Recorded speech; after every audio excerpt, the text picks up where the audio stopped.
Salut, j'espère que tu vas très bien. Bienvenue dans mon vlog numéro 2. Et dans ce vlog, voilà, tu vas m'accompagner de Brazzaville sur Abidjan. Je vais le faire en deux parties. Tout au long de ces 5 derniers jours, je suis resté à Brazzaville. On a fait notre séminaire le samedi passé. Et voilà, je prends la route là pour Yaoundé. Mais ce que je voudrais surtout partager avec toi dans ce vlog, c'est un principe de base sur l'intelligence des affaires, l'intelligence financière plutôt, je vais dire. Ce thème, l'intelligence financière, je l'ai entendu la toute première fois à travers Robert Kiyosaki. Cela remonte déjà à plus de 15 ans par le passé. Et ces surtout 5 dernières années, j'ai mis en application ce principe. J'ai vu des résultats extraordinaires que je m'en vais partager avec toi. Il est présentement 5 heures à Brazzaville. Voilà. Je suis en train de ranger mes effets. J'espère que je n'ai rien laissé. Et je vais prendre la route là, tout à l'heure, pour Abidjan et par la suite Yaoundé.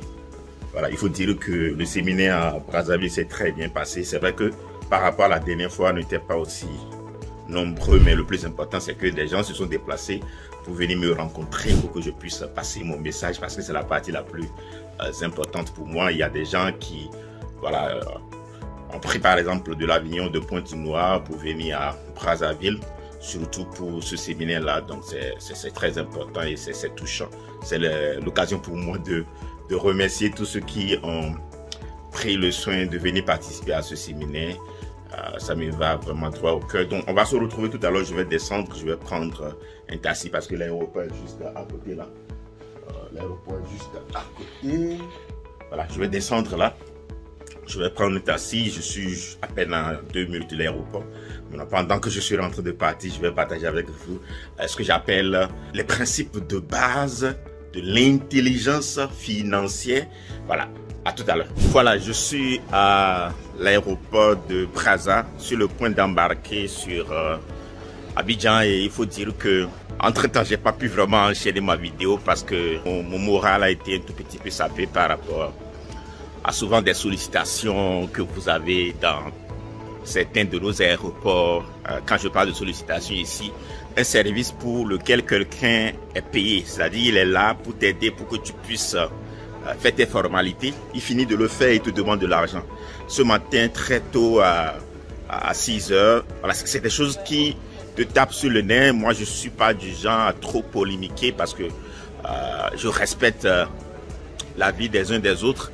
Mais souvent, ça devient chiant dans la plupart de nos pays de l'Afrique francophone. C'est des choses qui ne nous font pas du tout avancer. Voilà, j'étais un tout petit peu fâché parce que j'ai eu 2 sollicitations comme ça. 2 sollicitations du genre, j'étais un tout petit peu fâché, ça a fait que j'ai pas pu enchaîner sur ma vidéo. Alors, avant que je n'embarque, je vais partager avec vous le principe de base, le tout premier principe lorsqu'il est question de l'intelligence des affaires. C'est vrai que quand on parle de l'intelligence financière ici, ou du moins des affaires, la première étape, c'est quand même d'apprendre à gagner de l'argent. La deuxième étape, c'est d'arriver à garder cet argent-là. La deuxième étape, c'est ce que vous faites par la suite avec cet argent qui va vous permettre de le multiplier. Voilà, c'est des choses que vous connaissez déjà. Je ne vais pas m'attarder là-dessus. Mais le principe de base que je trouve le plus important dans le processus, une fois que vous commencez par gagner de l'argent, c'est d'arriver à faire la part de ce qui est un actif et ce qui est un passif. Je crois que le livre populaire de Robert Kiyosaki sur voilà, le père riche, père pauvre est revenu là-dessus plusieurs fois, mais malheureusement dans nos sociétés, beaucoup n'arrivent pas à appliquer ce principe de base. Autrement dit, la bonne question que vous êtes en droit de vous poser à chaque fois que vous êtes sur le point d'effectuer un achat, posez-vous la question, est-ce que l'élément que je m'en vais acheter, lorsque je vais le ramener à la maison, lorsque je vais le mettre dans ma poche, mais pendant que je vais commencer par l'utiliser, est-ce qu'il est susceptible de ramener d'autres argent dans ma poche? Ou encore, qu'est-ce qui va se passer? Est-ce que entre temps, ça va faire sortir de l'argent de ma poche? Donc c'est la toute première question qu'il faut se poser.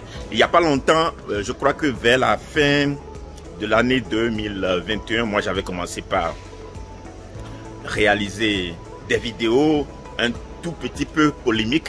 Et il y a une vidéo que j'avais réalisée à l'époque et cette vidéo était intitulée « Pourquoi construire une maison à habiter ne devait pas être une priorité ?» Et à l'époque, il y a beaucoup qui n'étaient pas d'accord avec cette manière de voir les choses. Mais c'est un truc que moi j'ai appliqué. Et aujourd'hui, je vois les résultats. C'est-à-dire, pourquoi on dit une maison à habiter? Je n'ai jamais dit qu'il ne faut pas construire une maison à habiter, mais j'ai plutôt dit que construire une maison que je vais habiter ne devrait pas être une priorité. Parce que si on le veut ou pas, c'est une entreprise. Construire une maison, c'est une entreprise. C'est un grand projet qui demande beaucoup d'énergie.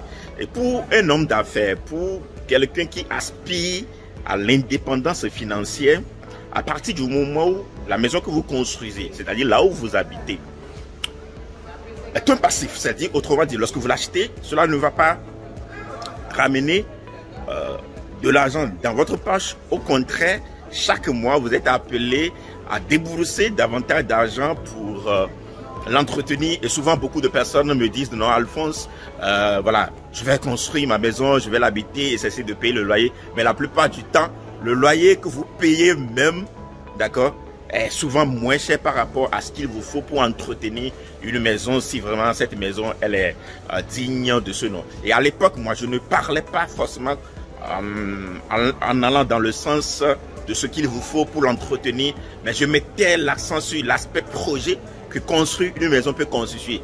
Parce qu'il faut que vous la supervisiez. Et si vous êtes au début d'un business, vous êtes au début d'un projet, il vous faut du temps pour ça. Cela vous demande des ressources. Et pour ceux qui ont fait l'expérience, vous allez vous rendre compte que la plupart du temps, quand vous gagnez un peu d'argent, si c'est vraiment un projet de construction qui est élevé, vous êtes appelé à envoyer l'argent là-bas. Alors que l'une des meilleures manières pour devenir indépendant sur le plan financier, c'est d'être arrivé à mettre en place déjà dans votre projet d'entreprise, dans votre affaire, déjà des systèmes qui vous permettent de faire tourner ce business-là, même si vous n'êtes pas là. Donc du coup, moi à l'époque, c'est ce que j'ai fait. J'ai pris du temps pour bosser davantage d'abord sur Exploit Motivation, qui aujourd'hui plus ou moins est automatisé. J'ai pris du temps pour développer de nouveaux projets. J'ai des boutiques en ligne que j'ai créées à l'époque du Covid, qui continuent de tourner, qui continuent de me rapporter des revenus résiduels, même si je ne suis pas sur place. Et là, je suis prêt, voilà, à aller vers un projet du genre. Je reviendrai dans la suite une fois que j'embarque, parce que voilà, je suis de temps en temps obligé de regarder de l'autre côté parce que la ligne pour l'embarquement c'est vide là. Et donc voilà, principe de base dans cette vidéo, le tout premier, c'est de vous poser cette question: est-ce que ce que j'achète, que je ramène à la maison, d'accord, va continuer à me mettre de l'argent dans ma poche, ou du moins est-ce que c'est quelque chose qui va me sortir de l'argent dans la poche? Et voilà, moi je vais embarquer, je vais continuer et on va se retrouver à destination à Abidjan pour la suite de cette vidéo. Merci. Bienvenue dans la suite de cette vidéo. Présentement, il est minuit, c'est-à-dire que depuis mon départ de Brazzaville ce matin, je suis présentement toujours à l'aéroport de Abidjan. Il est minuit parce qu'entre-temps, le vol a connu un très grand décalage et ça c'est ce à quoi on vit ces derniers temps avec Côte d'Ivoire, ce qui ne donne plus du tout envie de voyager. On était censé, c'est-à-dire j'ai quitté ce matin Brazzaville. Voilà, on a quitté Brazzaville ce matin ensemble autour de 6 heures. J'ai quitté ma chambre quand il était 6 heures. Finalement, au lieu de se retrouver à Abidjan autour de 11 heures, on s'est retrouvé ici autour de 14 heures. Et voilà, je suis resté ici. Si je savais que le vol allait être prolongé jusqu'à cette nuit, il semble être minuit, on n'est pas encore parti. J'allais peut-être prendre un hôtel et dormir quelque part. Mais bref, je vais profiter parce qu'entre-temps, j'ai pris une pause dans la suite de nos vidéos là.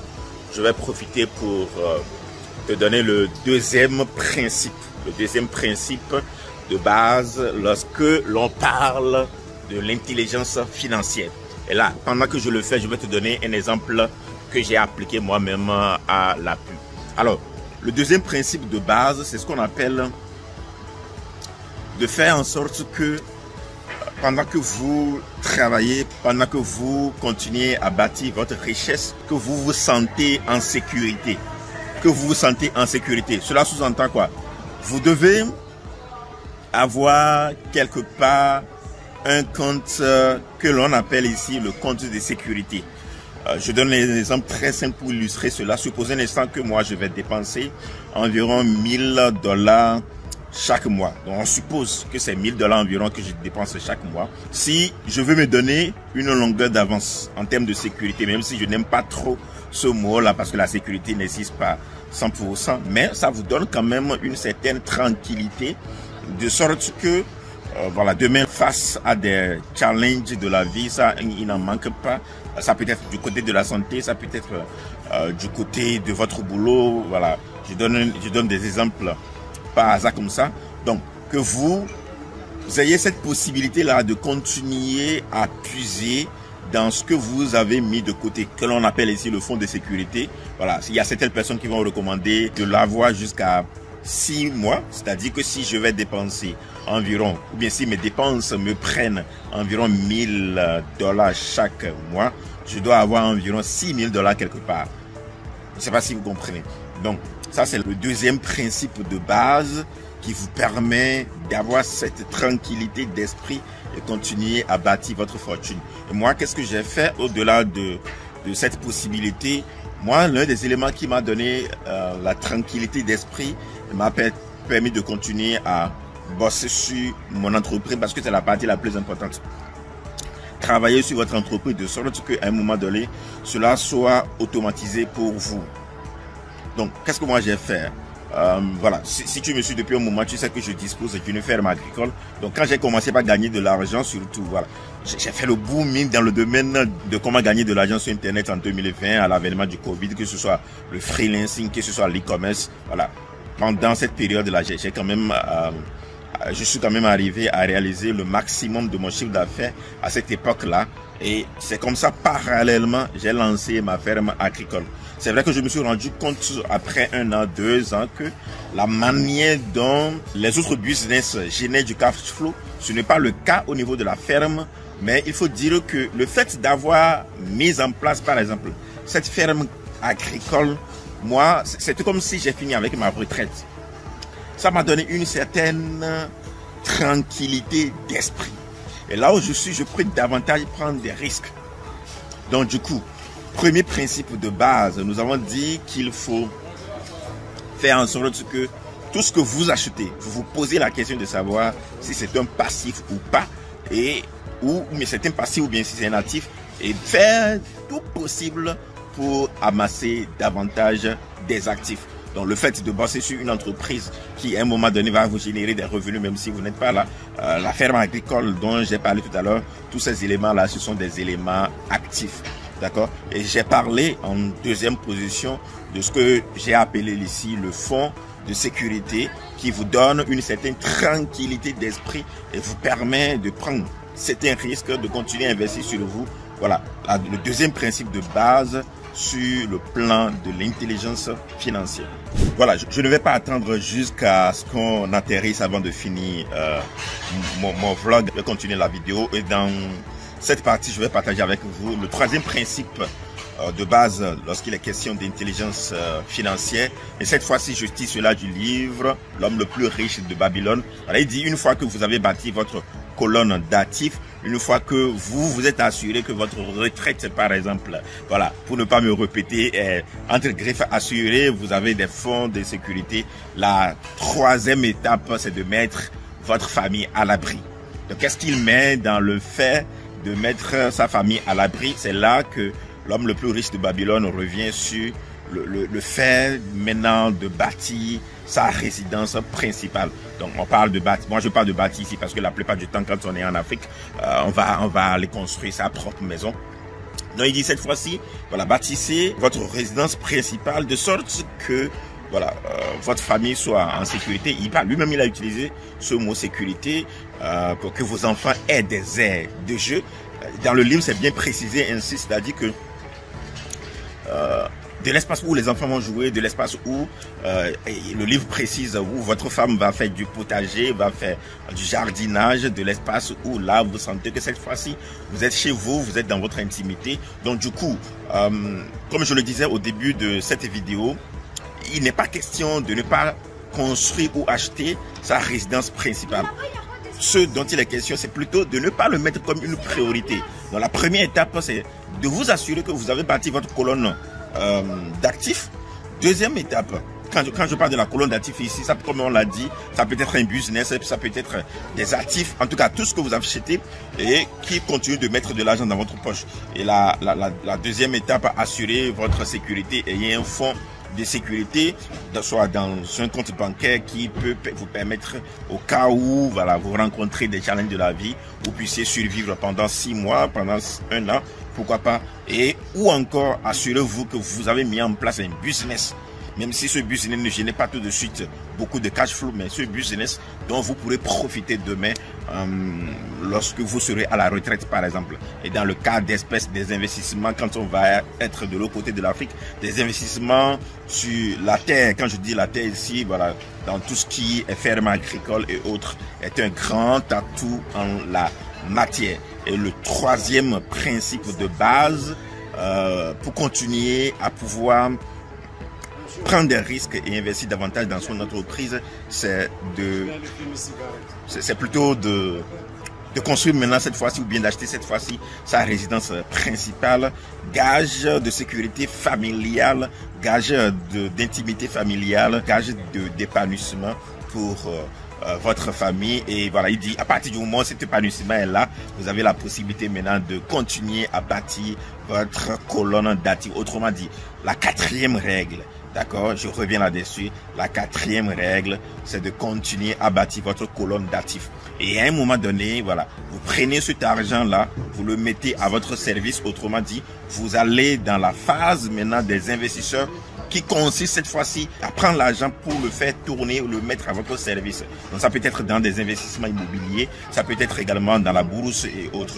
Donc voilà ce que je voudrais partager avec vous dans cette vidéo en termes de principes financiers de base, en termes d'intelligence financière de base. Et les 4 règles que j'ai partagées avec vous sont des règles que moi j'ai appliquées, et aujourd'hui, d'une manière ou d'une autre, j'ai quand même cette tranquillité d'esprit, de sorte que je le dis toujours lors de mes séminaires, par exemple, que si aujourd'hui on me ramasse tout ce que j'ai, si j'ai plus la possibilité de voyager, si j'ai plus la possibilité de faire tourner mes business et autres, j'irai quand même rester à la ferme, vivre avec mes oiseaux là-bas, et il n'y a rien de plus merveilleux que ça. Donc voilà ce que je vous ai partagé dans cette vidéo. J'espère qu'elle vous a parlé. Si tel est le cas, montrez-le moi en le partageant et surtout en activant la cloche de notification pour être tenu au courant de nos prochaines parutions pratiques comme celle-ci. Entre-temps, lorsque je vais me retrouver à Yaoundé, je vais faire une autre vidéo. Et surtout, on continue d'explorer l'impossible. Thank you. Ciao.